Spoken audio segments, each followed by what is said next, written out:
Baik. A'udzubillahi minasyaitonirrajim. Berikutnya kita akan belajar tentang alhamdulillahirabbil alamin. Alhamdulillahirabbil alamin terdiri dari alhamdu. Alhamdu ini artinya di bahasa Indonesia disebut dengan pujian. Alhamdu segala puji lillah. Segala puji lillah, hanya kepada Allah. Lillah hanya milik Allah. Rabbil alamin, Rabb al-alamin, semesta alam. Kalau Al-Quran menjelaskan Allah dengan kata Rabb, berarti Al-Quran sedang menjelaskan fungsi pengelolaan Allah Azza wa Jalla kepada alam semesta ini. Seorang ibu yang kemudian memberi makan anaknya, seorang ibu yang kemudian membesarkan anaknya, seorang ayah yang memberi perlindungan kepada anaknya, seorang ayah yang kemudian memberikan kediaman kepada anaknya, nafkah kepada anak istri supaya anaknya itu tumbuh. Itulah fungsi akar kata dari Rob. Jadi Rob itu mengelola, membina, mengurus, membesarkan, itu Rob. Makanya kalau kita doa ya Rob itu besar maknanya. Ya. Ada hampir ada 40 ayat doa Rabbana. Rabbana atina fid dunya hasanah wa fil akhirati hasanah wa qina adzabannar. Rabbana atina min ladunka rahmah wa hayyi lana min amrina rasyada. Rabbana la tuzigh qulubana ba'da idh hadaitana wa hab lana min ladunka rahmah. Rabbana hab lana min azwajina wa dzurriyyatina qurrata a'yun. Terus begitu. Jadi Rabb itu adalah fungsi kepengurusan Allah pada kehidupan kita. Saya ngobrol sama Pak Adi ya. Bagaimana kemudian Allah tuh indah sekali mengatur kehidupan, mengatur rezeki. Nah itu fungsi Rabb. Nah di surah Al-Fatihah ini Allah Azza wa Jalla menjelaskan bahwa fungsi dari kepengelolaan Allah ini adalah Rabbil Alamin, seluruh alam semesta. Kalau seluruh alam semesta itu pikiran kita nggak cuma satu bumi ini aja Pak. Satu bumi ini cuma planet aja. Kalau kita ngomong alam semesta ini bumi, planet, ini cuma planet aja. Alam semesta itu bagaimana bumi bisa aman dari tabrakan asteroid, itu juga fungsi alam semesta. Makanya di antara planet, setelah planet Mars itu kan ada sabuk asteroid untuk menjaga bumi itu supaya tetap aman. Itu juga fungsi alam semesta. Galaksi ini kemudian tegak berjalan, lalu kemudian bintang-bintang ya, ada matahari, ada seluruh banyak tata surya lagi, ada sistem di alam semesta ini, semuanya itu diurus oleh Allah Azza wa Jalla.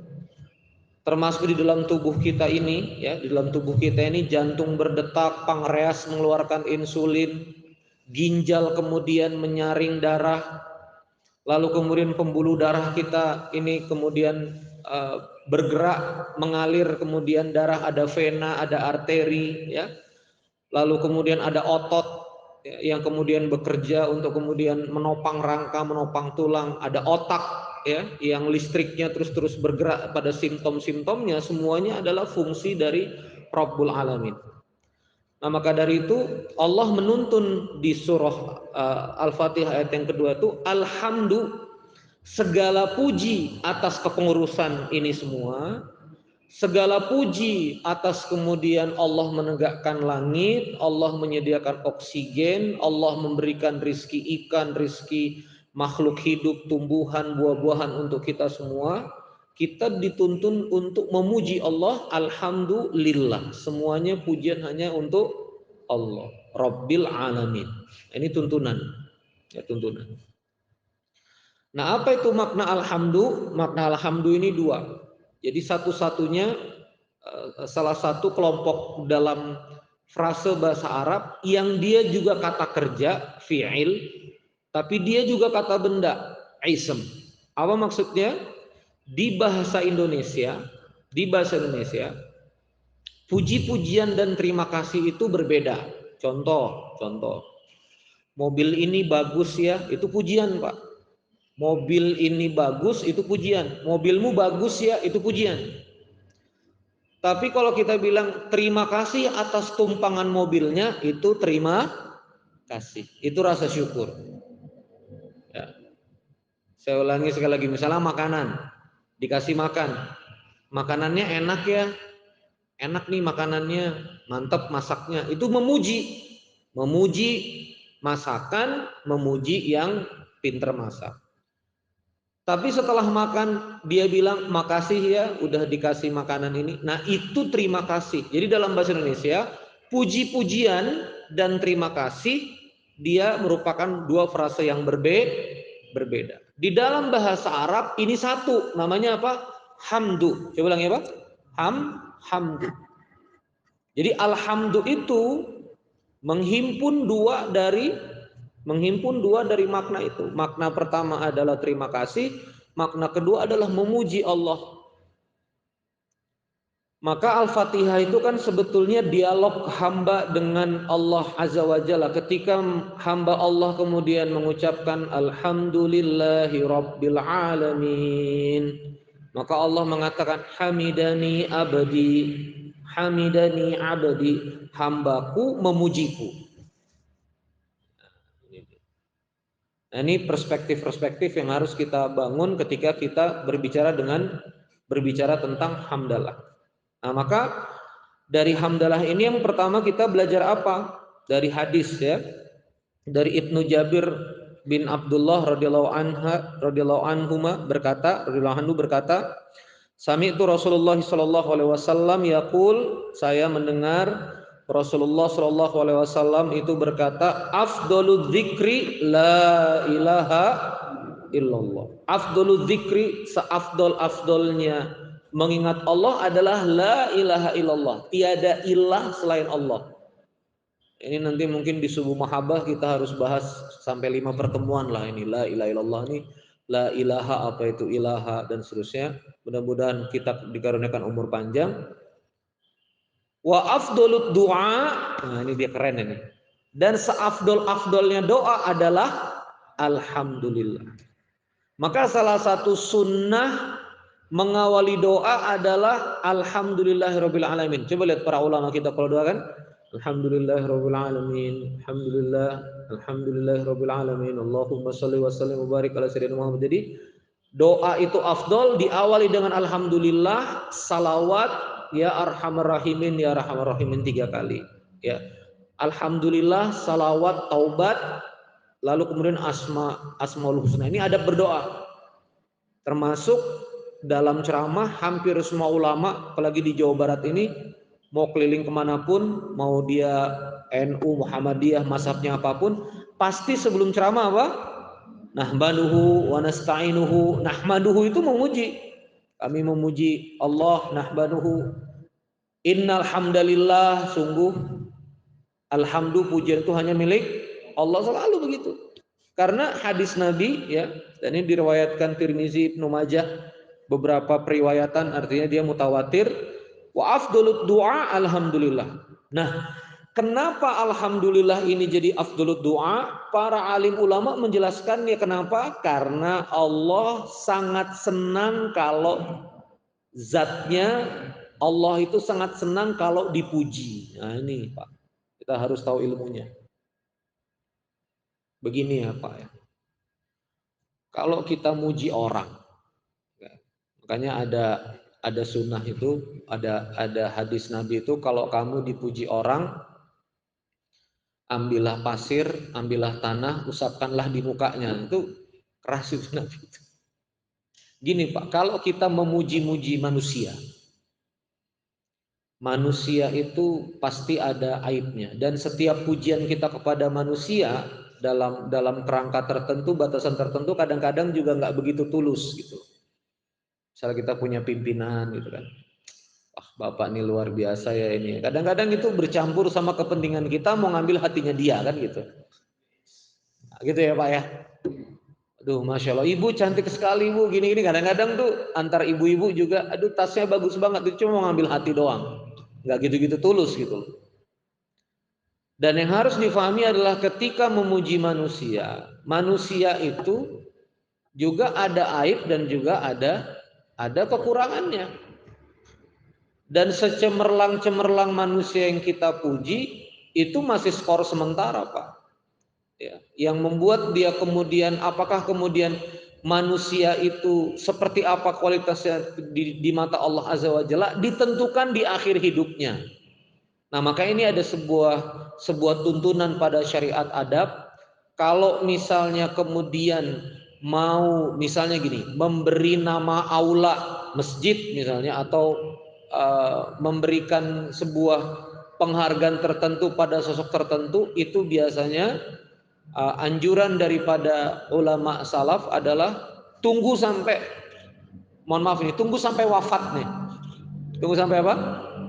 Tunggu sampai wafat.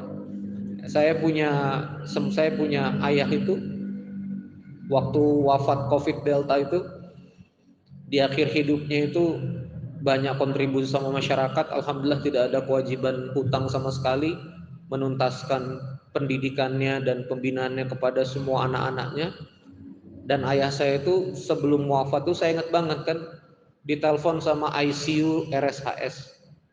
Ayah di ventilator ya, maksudnya udah masuk ventilator untuk knockdown ya, dibantu udah alat pernafasan karena oksigennya turun. Itu bapak saya angkat tangan jempol dan ditalkin dengan lengkap sebelum wafatnya. Jadi kalau ngikutin siapa yang sebelum wafat mengucapkan la ilaha illallah, ayah saya jelas mengucapkan la ilaha illallah, itu ditalkin sama tim ICU. Saya nunggu dari luar. Jadi la ilaha illallah, baru kemudian bius itu masuk. Jadi kalimat terakhir secara sadar yang dia ucapkan la ilaha illallah. Maka kami anak keturunan berprasangka baik kepada Allah Azza wa Jalla, ayah kami wafat husnul khotimah. Nah, baru dibuat yayasannya Haji Adri bin Amir Foundation, Haba Foundation. Itu baru kami buat wakaf Qur'annya, kami cetak dan segala macam. Nah, jadi kembali lagi ke sini, afdhalut doa adalah alhamdulillah. Kenapa? Karena Allah suka dipuji. Nah, maka ketika kita punya banyak kebutuhan kepada Allah, di mana nanti kita akan masuk ke fase iyyaka na'budu wa iyyaka nasta'in, engkau adalah tempat kami menghamba dan engkau tempat kami meminta. Maka di subuh mahabbah ini, kenapa saya sebut dengan subuh cinta ini, salah satu yang harus dikerjakan secara serius oleh kita sebagai manusia adalah memperbanyak pujian kepada Allah Azza wa Jalla. Nah, bagaimana supaya pujian ini tulus? Bagaimana supaya alhamdulillah ini berenergi? Maka kesyukuran dan kesadaran kita atas nikmat Allah itu harus kita munculkan. Ya, harus kita betul-betul munculkan. Saya akan ambil di sini salah satu petikan dalam Al-Qur'an tentang adab Nabi Sulaiman. Ya, adab Nabi Sulaiman ada di surah An-Naml ya. Surah 27 ayat 15 ya. Ada di surah 27 ayat 15. Ini saya sudah copy juga di grup pemakmur masjid. Wa qala Allah Ta'ala fi kitabil karim, a'udzu billahi minasyaitonir rajim. Wa laqad ataina, dan sungguh telah kami memberikan Dawud wa Sulaimana ilma. Kami memberikan Dawud dan Nabi Sulaiman itu ilmu. Nanti rangkaian surah An-Naml ini menjelaskan Daud dan Sulaiman itu punya kekuatan yang luar biasa. Bisa ngomong sama jin dan hewan, bisa kemudian menggerakkan angin, kekuasaannya itu banyak. Nah, ini menjelaskan salah satunya, ayah bunda sekalian, Allah kalau mau memberikan kehebatan kepada manusia, kekuasaan kepada manusia, capaian kepada manusia, yang Allah berikan pertama kali adalah ilmu. Maka kalimatnya di sini walaqad ataina Dawud wa Sulaimana ilman, bukan walaqad ataina Dawud wa Sulaimana malan. Kami berikan Daud dan Sulaiman itu harta atau mulkan, kerajaan, tapi ilman. Nah, setelah Daud dan Nabi Sulaiman yang diberikan ilmu sehingga bisa menyuruh jin, ya, memerintahkan setan, bisa ngomong sama burung, semua binatang itu tunduk, ya. Lalu kemudian barat timur dunia ini bisa dijangkau dengan begitu mudah dengan angin, ya. Itu penjelasannya lengkap di surah An-Naml ini. Apa yang disebutkan oleh Nabi Daud dan Sulaiman, wa qala alhamdulillahilladzi faddalana ala katsirin min ibadihil mu'minin. Keduanya kemudian berkata, Alhamdulillah. Alhamdulillah alladzi faddalana ala katsirin min ibadihil mu'minin. Segala puji bagi Allah yang telah melebihkan kami, faddalana ala katsirin min ibadihil mu'minin, di atas kebanyakan orang-orang mukmin. Nah, ini jadi dalam Quran ini adab jadi orang kaya, Pak. Nah, ini dia ya. Mudah-mudahan ini Allah limpahkan rezeki banyak kepada kita. Jadi adab dalam keberlimpahan itu adalah memuji Allah. Nabi Sulaiman, Pak, yang nanti di ayat yang lain ketika singgasana Balkis bisa dipindahkan, Nabi Sulaiman juga mengatakan hadza min fadli rabbi. Hadza min fadli rabbi. Ini semua adalah karunia dari Rabbku. Makanya kalau teman-teman torikot itu kan yang suka salawatan sama Habib itu biasa di mobil-mobilnya itu ditempel. Itu budaya, Pak, tradisi dari Yaman. Habib Umar itu murid-muridnya kalau punya rumah, punya mobil selalu ditempelin apa? Hadza min fadli rabbi, hadza min fadli rabbi. Kalau misalnya dia dari Mekah ngajinya, nanti ditempelin supaya gak kena ain, Masya Allah, tabarakallah, Masya Allah. Jadi stikernya dua ya. Jadi kalau mau ngelihat pemahaman dari kaum muslimin, kalau dia tempel hadza min fadli rabbi, ini Yaman ini. Ini ngajinya ke habaib. Jadi kalau dia Masya Allah, tabarakallah, kemungkinan salaf, ya salafi. Nah, jadi ini juga menjadikan kesadaran bahwa begini, Pak, alhamdulillah segala puji itu lillah, milik Allah. Ya, misal ini Pak Agung ternyata dirut PT Len misalnya kan, berkarir jadi dirut. Ya Bu Ina ya, didoain di subuh Bu Ina. Begitu Pak Agung jadi direktur utama PT Len, itu nggak boleh jadi emang karena gua keren, nggak boleh. Pak Agung harus mengembalikan pencapaian itu kepada Allah. Alhamdulillah. Malah begini, Pak, ketika alhamdulillah segala puji milik Allah, maka ketika manusia dipuji, ini saya lagi pelan-pelan ya, ketika manusia dipuji dan manusia menikmati pujian itu, maka dia sedang mengambil hak Allah Azza wa Jalla. Keras, Pak. Saya habis ceramah nih, misalnya, terus Masya Allah Ustadz, ceramahnya luar biasa. Ketika hati saya setuju, emang Randy main pinter, nah gitu ya. Ketika kita menyetujui hati kita itu berarti kita sedang mengambil apa? Haknya Allah. Kalau hak Allah diambil, pasti Allah ambil balik. Nah, ini keras ini, Pak. Nah, ini kita belajar ilmu rasa. Kalau hak Allah itu diambil, pasti Allah akan apa? Ambil balik. Jadi gimana Ustadz? Kalau orang itu muji, ya orang muji itu harus betul-betul dikembalikan ke Allah.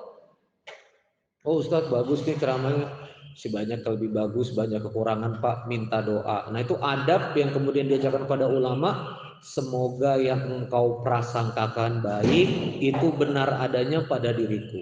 Saya ulangi sekali lagi ya. Kalau ada orang memuji misalnya Pak Agung, ya Allah Pak Agung udah jadi direktur, soleh lagi. Nah itu dikembalikan Pak Agung, praktek dulu. Semoga yang engkau prasangkakan kepadaku, semoga yang engkau sangkakan kepadaku itu adalah yang sebenarnya diriku dan Allah menjadikan aku lebih baik daripada yang engkau sangkakan. Ulama tuh ngajarinnya begitu. Jadi ini kesadaran kita, Pak. Kenapa? Kenapa kita harus alhamdulillah? Ini saya dalamin lagi. Kenapa kita harus alhamdulillah? Karena memang manusia ini la haula wala quwata illa billah, manusia ini enggak mampu, Pak. Saya tadi pagi ini belajar, Pak, ya. Ini saya cerita aja sedikit. Jadi bangun tadi sebelum subuh itu sudah pengen ke belakang, sudah pengen ke air. Tapi saya kayaknya enggak nih, udah lanjutin qiyamul lail. Sampai sini, Pak, mau ngisi, Pak. Itu mules sampai bawah, Pak. Lampu mati nih, makanya Ziz nanti ini masjid mesti kita benerin ya. Lampu mati, memang ada cetrekannya. Aneh nggak tahu kan Pak, ini kan aneh pendatang baru di masjid ini. Lampu mati, balik lagi ke atas, nyalain lagi HP, udah nyala, mulesnya hilang. Coba Perut kita aja Pak, kita nggak berkuasa sama perut kita. Wallahi, bener nggak? Oh Pak Agung, nih Pak Agung kita mau presentasi sama direktur pusat segala macam. Oh udah siap, flash disk siap. Mules, coba. Menek BUMN misalnya Erick Thohir udah nunggu mau dealing. Mules, udah. Nggak bisa Pak, mau Erick Thohir di depan juga mules, Pak ke belakang aja, bener nggak Pak? Bisa pergi tuh menteri, mana nih Pak Agung, mules Pak. Ada aneh check out aja nih, di Husein nunggu nih, jet pribadi aneh. Lewat tuh kesempatan. Jadi manusia ini Pak, kenapa kita harus alhamdulillah? Karena manusia ini apa? Lemah. Kita apa? Lemah. Kita ini lemah demi Allah. Kita ini tidak bisa punya kuasa apa Pak. Kita nggak berkuasa melindungi sama orang-orang yang hasad sama kita. Kita nggak kuasa. Menahan hujan kita nggak bisa. Menahan bencana kita nggak bisa. Nah sehebat apa misalnya perhitungan perjanjian di Turki, Karamas itu. 7 skala Richter roboh semua. Kolaps semua satu kota, nggak bisa Pak kita ini. Nahan gempa nggak bisa, nahan tsunami nggak bisa, nahan azab Allah nggak bisa. Oksigen dikasih, jantung didetakkan. Ini kan jantung ini otot polos Pak. Otot polos ini termasuk otot yang tidak sadar. Artinya tanpa kesadaran dia berdetak sendiri. Coba. Kita saja tidak memahami mengapa jantung kita berdetak. Wallah. Demi Allah. Maka ketika manusia itu kemudian menisbatkan pencapaian kepada dirinya, menisbatkan kehebatan dunia ini kepada dirinya, maka disitulah pertama kali petaka hidup manusia. Ceramah begini kan Allah yang punya pita suara, Allah yang punya pikiran. Saya pernah kena diabetes 600 Pak. Gara-gara safar yang diminum tuh taps, Thai tea. Itu perjalanan Balikpapan, Pontianak, lanjut lagi ke Jogja, lanjut ke Makassar tuh saya 1 bulan nggak minum air putih. Taps Thai tea. Ini berdua Aziz. Langsung badan saya tiba-tiba kurus, buang air sampai 15-20 kali. Ya Jis ya, Indomaret Jis. Ini kenapa badan saya? Pulang ke Bandung, cek diabetes 600. Itu lemes Pak, otot tuh bergetar semua. Kita aja nggak bisa ngatur pankreas kita. Nah, jadi la haula wala quwata illa billah, Bapak Ibu sekalian yang dirahmati Allah Subhanahu wa taala, ini pentingnya kita kemudian alhamdulillah ini. Maka dalam kajian subuh ini kita berharap ke depannya kita benar-benar alhamdulillah itu ya benar-benar alhamdulillahirabbil alamin. Nah, maka selain amalan taubat menyimak dosa-dosa, ya, kadang dalam muhasabah itu kan banyak mengingat dosa-dosa. Sebetulnya salah satu terapi muhasabah juga menghitung nikmat-nikmat. Alhamdulillah Allah kasih tempat tinggal berlindung. Alhamdulillah masih dikasih nyawa, masih dikasih nafas. Alhamdulillah masih diperkenankan sholat subuh berjamaah di masjid. Engkau kasih iman di hati, taufik di hati. Alhamdulillah. Engkau kasih saudara. Alhamdulillah. Ini sarapan disediain kan, alhamdulillah. Orang lain sarapan beli, ini ada yang ngasih, alhamdulillah. Happy banget. Alhamdulillah. Alhamdulillah. Alhamdulillah. Alhamdulillah. Kasih kesempatan, alhamdulillah. Alhamdulillah dikasih saudara baik terus itu alhamdulillah. Nanti tidak lama itu netes. Nah maka kalau alhamdulillahnya itu sejati dan benar, nanti masuk surah Ibrahim surah ke-14 ayat 7. Ya, masuk surah ke-14 ayat 7. Nah, ini indah ayatnya. Qala Allah Ta'ala fi kitabil karim wa ista'adzana rabbukum, ya, dan ingatlah ketika memaklumatkan Rabbmu, la in syakartum, kalau kamu bersyukur berarti kamu alhamdulillahnya benar, la in syakartum la azidannakum, maka kami akan menambah kepada kalian. Ini sebetulnya nggak ada tulisan nikmatnya Pak, pokoknya menambah yang baik-baik, sebetulnya begitu. Tapi karena ini konteksnya syukur, maka la azidannakum, ulama tafsir lebih menjelaskan bahwa yang dimaksud adalah kami tambahkan nikmat gitu loh. Tapi nggak ada kalimat nikmatnya. Kalau kita lihat dalam bahasa Qur'annya la azidannakum, zidnakum. Jadi apa yang ditambahkan? nikmat, kebaikan, hidayah, taufik, rahmat, itu ke situ sebetulnya. Wala in kafartum, dan kalau kamu menutupinya, kafaro. Kafaro itu ada gandum ditutupi supaya nggak rusak, itu namanya kafaro. Diambil nanti dalam bahasa Inggris cover. Jadi bahasa Inggris itu banyak dominan bahasa Arab. Kahfi, goa, diambil bahasa Inggris jadi cave, cave, ya. Cover itu nutup, diambil menjadi bahasa Inggris itu cover, agent undercover, book cover, penutup buku. Nah, kafaro itu artinya menutupi. Gimana sih menutupi itu? Ini nikmat Allah, tapi dia nggak mau ngakuin. Oksigen itu gratis, nikmat Allah, tapi dia nggak mau ngakuin. Itu namanya dia kufur nikmat. Papa saya waktu COVID itu, masya Allah Pak, ganti-ganti tabung oksigen. Ingat ya, waktu COVID Delta drama apa tuh? Drama cari tabung, ingat ya, waktu COVID Delta itu kan tabung oksigen kurang itu saya nyari tabung oksigen sampai ke Cibiru, ngangkat lagi, rebutan tabung oksigen. Ini oksigen gratis, gratis. Nah ini nikmat yang kadang-kadang kita nutupin, kita nggak alhamdulillah, kita banyak ngelihat ndak idealnya. Nah ini penyakitnya hamba Allah ini. Sebagai hamba Allah, kita banyak melihat hal yang kurang dalam kehidupan kita nggak melihat hal yang memang itu nikmat. Kaki misalnya asam urat, tapi kan jantung berdetak gitu, pankreas masih bisa gitu. Kan yang asam urat cuma kaki doang, gigi masih sehat, mata masih sehat. Ya. Syukuri yang kemudian Allah kasih nikmat itu. Karena apa? Hanya dengan bersyukur alhamdulillah Allah tambah nikmat, dan kufur pada nikmat itu inna adzabil syadid. Sungguh azab Allah itu apa? Pedih. Ini sebetulnya kalau dalam kaidah bahasa bukan berarti kufur itu langsung diazab ya. Kalimat Allah ini indah. Kalau kamu syukur aku tambah. Tapi kalau kamu kufur, aku ini azabnya pedih loh. Nah, itu ini kayak orang tua ngomong gini sama anak. Nak kamu yang taat ya. Kalau taat papa kasih sepeda. Tapi kalau kamu nakal, kamu tahu kan siapa papa. Ah gitu loh. Jadi kalau kamu nakal, papa hukum masukin kamar mandi. Sebetulnya nggak gitu kalimat. Makanya kalimat itu di sini inna azabila syadid. Allah tuh kasih, Allah tuh berkomunikasi sama hambanya aja nggak mau ngancem gitu. Kalau kamu kufur, aku ini azabnya ini pedih. Nah, gitu. Nah, maka sudah 30 menit nih saya menyampaikan materi. Mudah-mudahan besok kita lanjut lagi. Mohon maaf tadi harusnya halaman 3 ya. Innalladzina kafaru sawa'un alaihim. Tadi masaluhum tuh saya dengar tuh halaman 4 gitu. Nanti besok ngaji lagi dari halaman 3. Allahumma sholli ala sayyidina Muhammad wa ala sayyidina Muhammad. Semoga kita istiqomah Pak di subuh mahabbah ini. Ya. Salam dari Ustadz Yusuf. Sudah dipost di Instagram.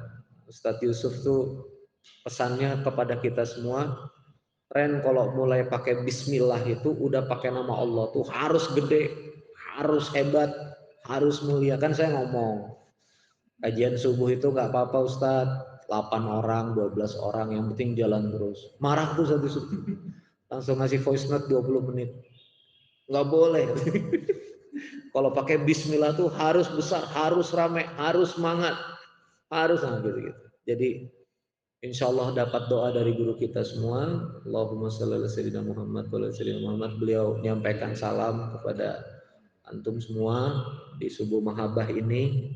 Jalan terus, dan yang paling penting semoga kita bisa istiqomah Pak di subuh ini. Mahal ya subuh ini.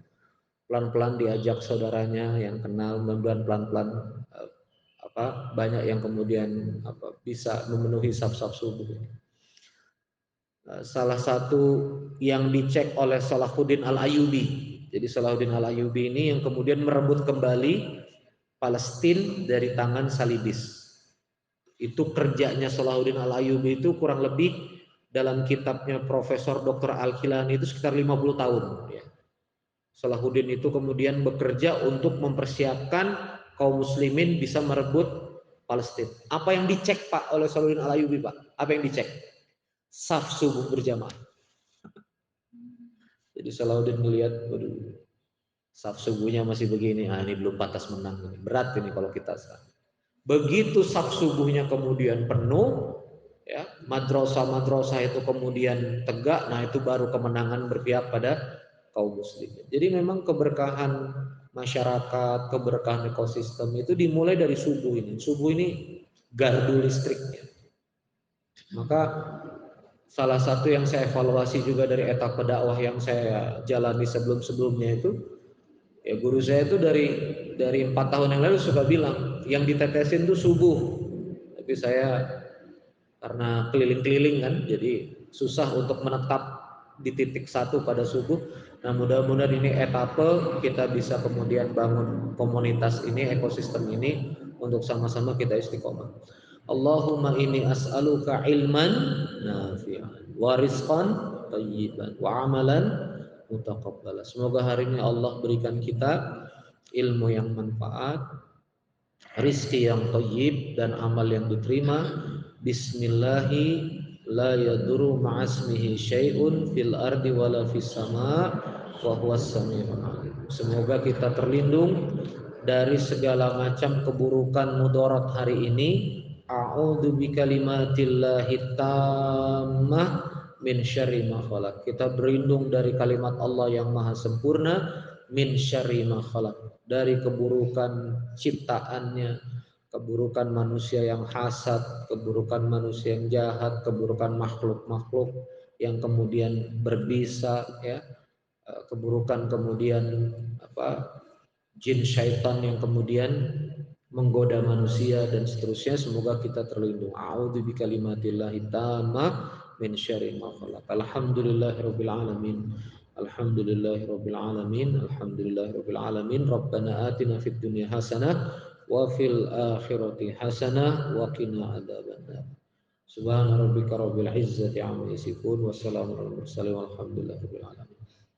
Subhanakallahumma bihamdika asyhadu an la ilaha illa anta astaghfiruka wa atubu ilaik.